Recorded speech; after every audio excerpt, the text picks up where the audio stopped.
Betty, nagugutom na ako. Magluto ka na.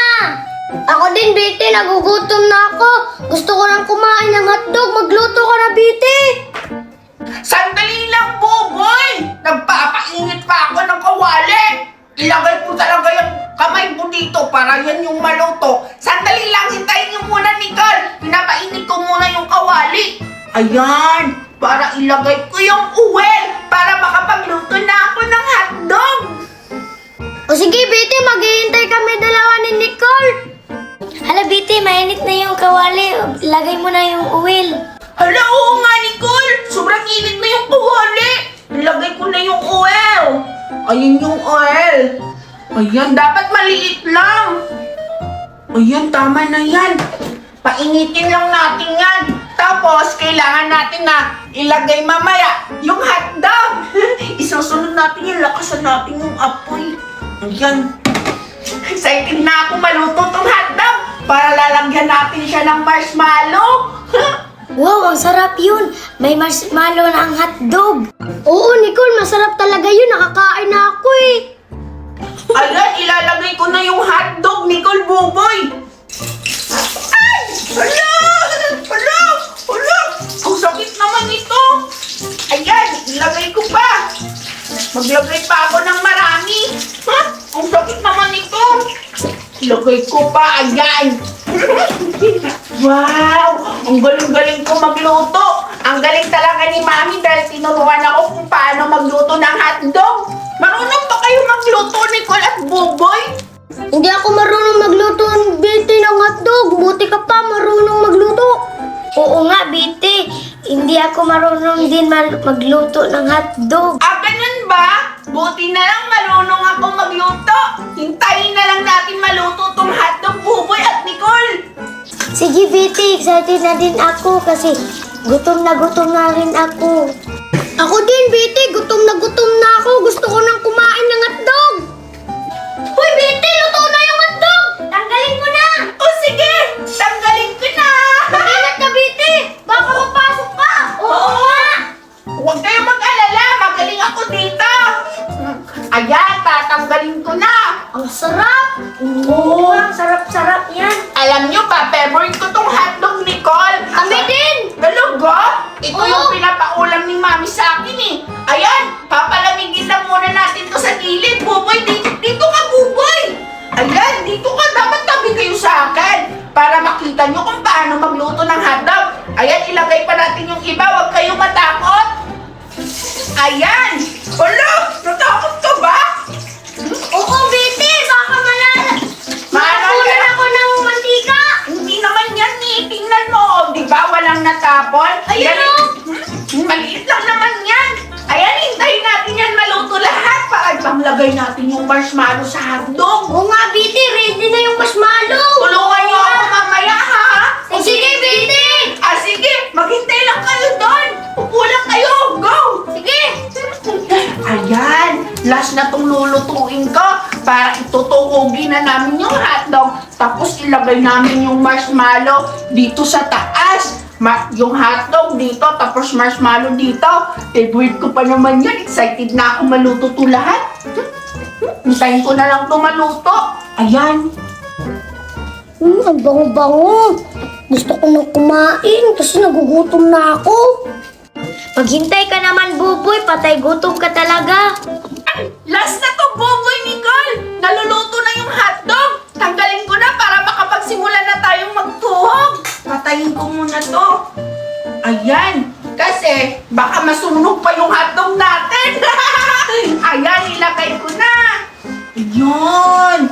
Tapos, papalamigin lang muna natin to bago tuhogin kasi syempre mainit! Paano natin to matutuhog? Ang init-init! Ayan! Finally! Tapos na ako sa pagluluto ng hotdog, Buboy at Nicole! Ayan ah! Excited na ba kayong kumain? Oo, Betty! Ang sarap-sarap! Tingnan mo, amoyin mo, Buboy. Ang bango, Betty! Ikaw naman, Nicole. Oo nga, ang bango! Talaga, mabango talaga to. Ayan, papalamigin lang natin dito. Sige, Betty! Tutuhugin natin yan mamaya gamit itong stick. Hindi na, Tapos, Betty! lalagyan natin ng marshmallow. Ayan, dyan lang muna natin yan. Palamigin, hintayin natin. Babalikan lang muna natin yan. Ayan, Buboy Nicole, magtutuhog na ako ng hotdog. Manood kayo kung paano para tulungan mo ako magtuhog kasi ang dami nito eh. Ganito ha, kumuha ka ng hotdog. Tusokin mo yan. Ayan, gamit tong stick.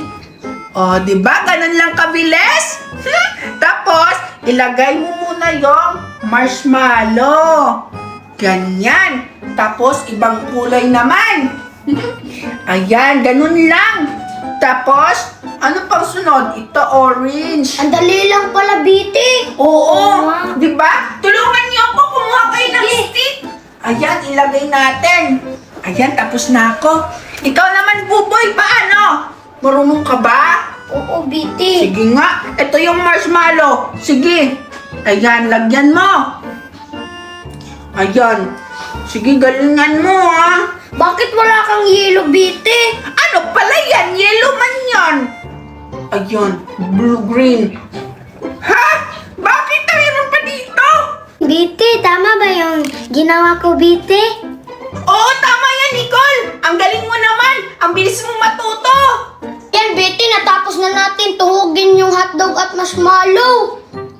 Kainin na ba natin yung hotdog at marshmallow, Biti? Nicole, ako muna unang kakain. Bahala ka dyan.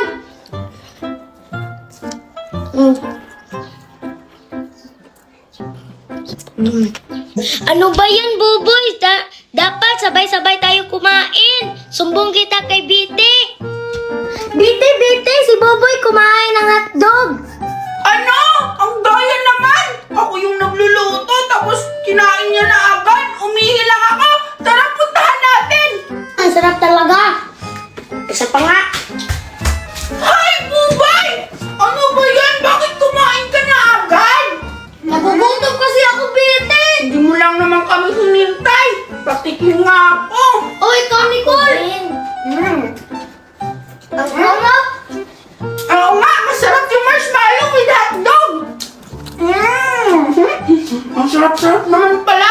Kumain na kayo ng madami. Ang dami-dami pa nito, oh. Habang naglalakad si Tuper sa kalye, hawak ang tiyan niyang kumakalam, may nakita siyang isang basurahan. Agad niya itong pinuntahan. Nagsimulang maghukay si Tuper sa basurahan. Nagbabaka sakaling may tirang pagkain, kahit sirang tinapay, kahit tirang kanin.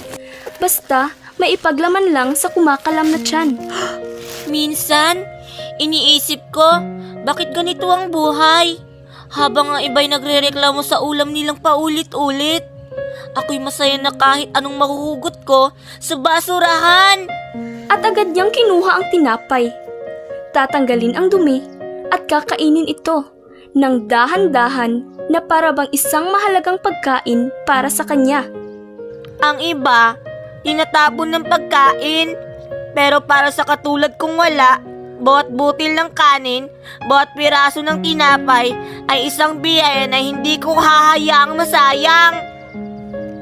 Kita mo naman sa mukha ni Tuper, gutom na gutom. Hindi mo aakalain na ilang araw na pala siyang gutom. Tuwang-tuwa si Tuper nang nakakain na siya ng isang pirasong tinapay. Pero para sa kanya, hindi ito basta tinapay. Isa itong pag-asa na bukas baka hindi niya na kailangang halukayin ang basura para mabuhay. Ayan, nabusog din ako sa kinain kong tinapay. Kaya naman, sa sobrang busog ni Tuper, nagpahinga muna siya sa gilid ng bahay ng mayaman. Hoy, bata! Dito ka naman nagtatambay? Hindi na tambayan dito! Lumayas ka dito! Pasensya na po. Sandali lang po. Wala akong pakialam! Layas! Layas! Aray! Wag ka na ulit babalik dito, pulube! Ang baho-baho mo! Walang awa siyang itinaboy ng mayamang lalaki. Para bang aso lang si Tuper sa paningin niya. Minsan iniisip ko, may halaga ba ako sa mundong to? Para bang kahit saan ako magpunta, lahat gusto itapon ako. na parang basura. At lalayo na nga ang kawawang si Tuper.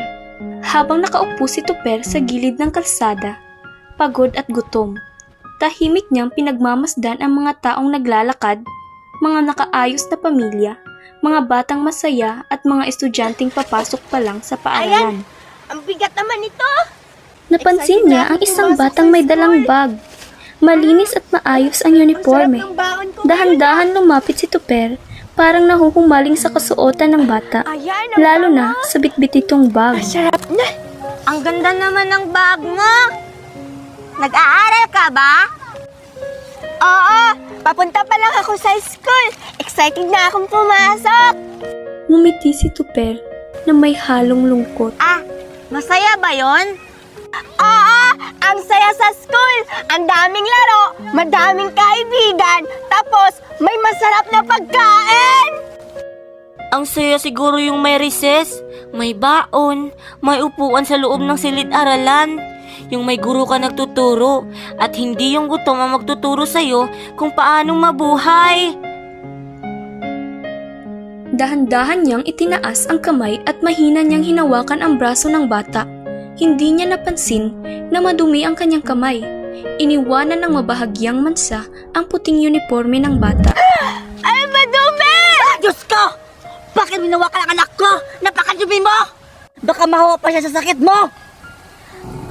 Mabilis na tinakpan ang kamay. Napayuko na lang si Tuper. Pasensya na po. Hindi ko po sinasadya. Tingnan mo ang ginawa mong dumi sa damit niya. Alam mo ba kung magkano yan? Hindi mo kayang bayaran yan kahit maghirap ka pa sa buong buhay mo. Tara na, anak! Muling hinila ng ginang ang kanyang anak at lalayo na sila. Sa susunod ha, huwag mo nang kausapin ang mga ganyan na walang narating sa buhay. Nag-isang palaboy! Tara na, anak! Tahimik lang si Tuper, nakatingin sa papalayong mag-ina. Tumingin siya sa kanyang mga kamay, madumi, puno ng alikabok at sugat. Hindi niya alam kung saang parte ng sarili siya dapat mahiya, sa pagiging marumi niya o sa katotohanang hindi siya kailanman naging katulad nila. Nanginginig ang labi niya, hindi na kayang pigilan ang pagbagsak ng luha. Iiyak na lang siya ng tahimik, tititig sa langit na parabang naghahanap ng sagot. Pero wala siyang natanggap kundi isang malamig na hangin. Nay, gising ka na po, Nay. Ay, anak, andyan ka na pala. Nakahanap ka ba ng pagkain? Opo, Nay. Nakahanap po ako ng pagkain sa basurahan. Hinugasan ko po ito. Dali, Nay, kain po tayo. Pasensya ka na, anak. Hindi kita may pagluto ng masarap na pagkain. Inay, okay lang po. Basta magkasama po tayo. Masarap na po lahat ng pagkain. Pasensya na talaga, anak. Hindi ako mayaman. Wala akong magagarang damit o masasarap na pagkain. Pero meron akong isang bagay na hindi kayang bilhin ng kahit sino. Isang inang mahal na mahal ako. At sa mundong puno ng panghuhusga, ito ang bagay na pinapahalagahan ko ng higit sa lahat. Kinaumagahan, tulog pa rin si Tuper sa gilid ng kalsada, habang ang mga sasakyang dumadaan ay walang pakialam. Isa-isang naglakad ang mga estudyante. May kanya-kanyang baon, may masayang kwentuhan, habang si Tuper, ni wala man ng panibagong damit o pantakip ng ginaw sa umaga. Habang natutulog si Tuper sa gilid ng kalsada, may biglang kumalapit sa kanya. Dahan-dahan siyang dumilat at bumungad sa kanya ng isang batang babae, naka-uniforme. Parang nakita dati. Ikaw ba yung batang may magandang bag? Yung tinanungan ko dati kung masaya ba sa school? Oo nga, no? Ikaw pala yung batang lumapit sa akin dati? Yung nahawakan ako? Tapos, nagalit si Mama? Oo, ako nga yun. Pasensya ka na talaga, ha? Hindi ko lang talaga mapigilan. Gusto ko lang naman sanang maramdaman yung mundo na meron ka. Okay lang yan. Di ko na rin sinabi kay Mama. Pero, lagi kitang naiisip simula noon. Bakit lumapit ka ngayon? Kasi nakita kita ulit, natutulog ka pa rin sa kalsada. Wala ka bang bahay? Baka magkasakit ka niyan. Tapos wala ka pang sapin, malamig pa naman. Wala talaga akong bahay. Kahit saan-saan lang ako natutulog. Yung tinatawag naming bahay, gawa lang sa sako. Pinagpatong-patong lang namin sa tabi ng basurahan. Yung mama ko lang ang natutulog doon. Tapos ako, dito na lang para hindi na kami magsiksikan. Napayuko na lang ang bata, tahimik, at ilang sandali.